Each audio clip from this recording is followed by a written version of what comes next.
¿Qué tipo de hombre prende fuego a su propia tierra, no por locura, sino para que cada llama devore también el aliento del enemigo?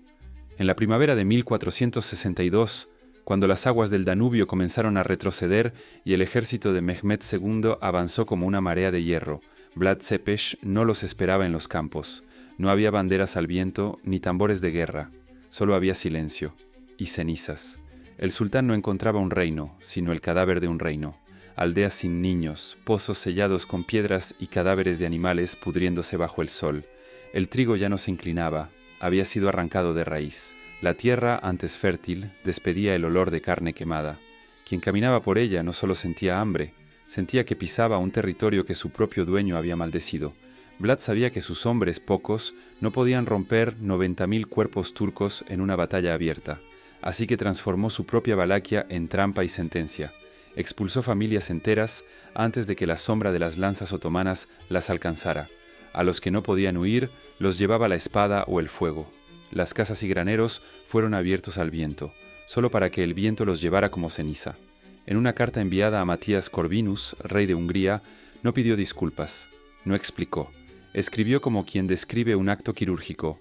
Maté campesinos, hombres y mujeres, jóvenes y viejos, quemamos todo. No había remordimiento, solo la lógica de quien prefería perderlo todo antes que entregar cualquier refugio al enemigo. Cuando los exploradores de Mehmed avanzaron, no encontraron guarniciones, encontraron un desierto que aún soltaba humo.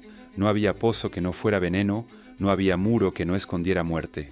El hambre y el miedo se convirtieron en el verdadero ejército de Vlad, marchando invisible al lado de los otomanos, corroyéndolos desde dentro antes de que se diera el primer golpe de espada. Las tropas otomanas avanzaban como quien atraviesa un laberinto envenenado. No conocían el terreno, no conocían el frío que descendía de las montañas como una hoja húmeda. Solo conocían el hambre, la sed y el peso invisible de un enemigo que nunca aparecía de frente. Las filas antes sólidas comenzaron a romperse no por el acero, sino por el vacío. Desertores que desaparecían en la noche, hombres que caían donde estaban, ojos hundidos de quienes ya no luchaban contra Vlad, sino contra su propio cuerpo. Aquello no era guerra, era ausencia de guerra.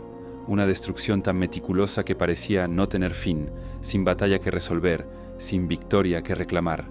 Y lo peor aún estaba por venir, porque donde las murallas de Targoviste se alzaban contra el horizonte, no había solo piedra y portones, había un corte en el mundo. Allí, en la entrada, se extendía un bosque que nunca había crecido de la tierra. Troncos altos, rectos, de madera atravesada con carne. Miles de cuerpos empalados, erigiéndose como centinelas inmóviles, la piel ya endurecida por el sol, las bocas abiertas en un grito que el viento parecía prolongar. También caballos, detenidos para siempre en la postura de la huida. El olor no pedía ser sentido, se imponía quemando la garganta con cada respiración. No eran solo muertos, eran mensajes, entre ellos figuras reconocibles, enviados de Mehmed, espías, diplomáticos que venían con sellos y órdenes y que ahora se mecían al viento, más elocuentes que cualquier carta. Vlad no solo eliminaba al enemigo, moldeaba el miedo como quien afila un hierro al rojo vivo y lo clavaba hondo en la mente de quien se atreviera a atravesar aquellas puertas. Según la crónica sajona del siglo XV, escrita en Brasov, el castigo no comenzó con el hierro, sino con un gesto rechazado. Mensajeros enviados por Mehmed se negaron a quitarse los turbantes ante él, alegando respeto religioso. Vlad escuchó y respondió como quien sella un destino. Entonces que queden clavados a sus cabezas conforme a su costumbre. El clavo no era una metáfora. Las piezas fueron fijadas a la carne antes de ser levantadas sobre estacas. Eran señales de un lenguaje que todos entendían. Más allá de las puertas de piedra, los caminos que llevaban a ciudades como Bucarest y Targoviste se transformaban en corredores de madera y muerte. Filas de estacas se perdían en la distancia, algunas frescas, aún húmedas, otras consumidas por el tiempo, dejando esqueletos como cáscaras huecas mirando a la nada. Soldados otomanos, acostumbrados a sus propias carnicerías, retrocedían con el estómago revuelto. Incluso cronistas de Mehmed registraron que veteranos endurecidos vacilaron al ver. El empalamiento no era para Vlad un simple método de ejecución, era un alfabeto de poder, grabado en el aire y en la tierra, usado tanto para aterrorizar al enemigo como para mantener a su propio pueblo en línea. No fue él quien lo inventó, el Imperio Otomano también lo conocía, pero sí fue él quien lo transformó en un arte público de intimidación calculada. La técnica era brutal en su precisión. una estaca larga atravesando el cuerpo, la mayoría de las veces de abajo hacia arriba, a veces por el tronco. El madero era lijado para no cortar demasiado, no por piedad, sino para retrasar la muerte. El condenado era levantado aún vivo, el peso del cuerpo hundiéndose lentamente, el día y la noche pasando hasta que el último suspiro era arrancado. Algunos de los condenados permanecían vivos por horas, a veces por días, el cuerpo atrapado en la estaca como si el propio aire se hubiera convertido en prisión. Los oficiales de Vlad cuidaban la disposición con la paciencia de arquitectos sombríos, alineando, ajustando alturas, creando lo que viajeros extranjeros llamaban bosques de cuerpos. No eran figuras dispersas, eran filas, patrones, geometrías calculadas para ser vistas de lejos y comprendidas de cerca. El episodio más célebre y documentado ocurrió en 1462, cuando Mehmed II avanzaba sobre Targoviste. Fuentes como Antonio Bonfini y Laonikos Chalkokondyles relatan que cerca de 20.000 prisioneros, en su mayoría otomanos pero también valacos acusados de traición, fueron levantados en estacas frente a la ciudad, cada cuerpo colocado de forma simétrica como si la muerte hubiera seguido un compás invisible. Era un teatro de silencio y viento. Las lanzas de madera apuntando al cielo formaban un mar inmóvil, pero vivo en el olor, en el zumbido de los insectos, en el peso que parecía caer sobre quien mirara. El efecto no fue retórico, fue real. El historiador otomano Tursun Bey, testigo de la campaña, escribió que el propio sultán se detuvo al ver la escena.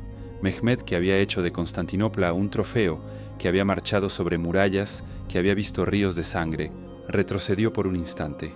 Habría dicho que no se derrota a un hombre capaz de tratar a enemigos y a su propio pueblo con tal severidad. Pero el empalamiento no se reservaba solo para tiempos de invasión. Vlad lo aplicaba como disciplina doméstica. Robo, fraude, traición. Para él, cualquier amenaza al orden merecía madera y altura. Pequeñas faltas se convertían en sentencias finales, no por capricho, sino para recordar a todos que la mano que gobierna no tiembla. El cronista sajón Michael Beheim registró que Vlad, en una ocasión, condenó a una mujer a la estaca por mentir sobre el trabajo de su marido, solo para escapar de sus obligaciones. Para él no era solo deshonestidad, era corrosión de la virtud civil, un veneno que debía ser extirpado. Para los enemigos, el empalamiento era terror. Para Vlad era justicia, orden, dominio, pero no todos los que cruzaban su camino morían ahí. Algunos eran perdonados, no por clemencia, sino para cargar con el peso de un mensaje vivo.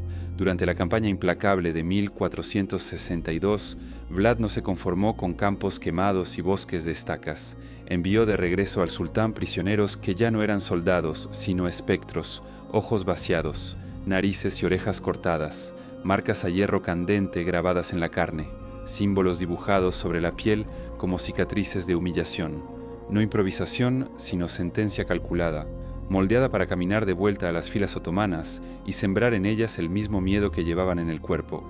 Las crónicas eslavas narran que, muchas veces, el dolor físico venía acompañado de la provocación cultural. Hierros calientes moldeaban símbolos que se burlaban de la fe del enemigo, gestos que, incluso cuando son discutidos por los historiadores, conservan el mismo núcleo: herir más allá de la carne. Esos sobrevivientes, marcados y desfigurados, se convertían en mensajes que respiraban. No proclamaban nada con palabras, pero anunciaban con su propia presencia que la mano del voivoda no conocía límites. Para Mehmed II, el conquistador de Constantinopla, aquello no era solo una afrenta militar, era un desafío a la propia soberanía imperial. Recibir de regreso a sus hombres no como guerreros, sino como reliquias de mutilación, era la negación de cualquier posibilidad de intimidación recíproca. Era un recado: yo no temo tu respuesta. La tierra quemada, las estacas que se erguían como árboles muertos, los prisioneros transformados en portadores de pesadilla. Cada gesto de Vlad era una línea grabada en el territorio y en la mente. Una declaración que no necesitaba ser leída para ser entendida. Has leído sobre fuego, hierro candente, estacas que se levantan como murallas de huesos.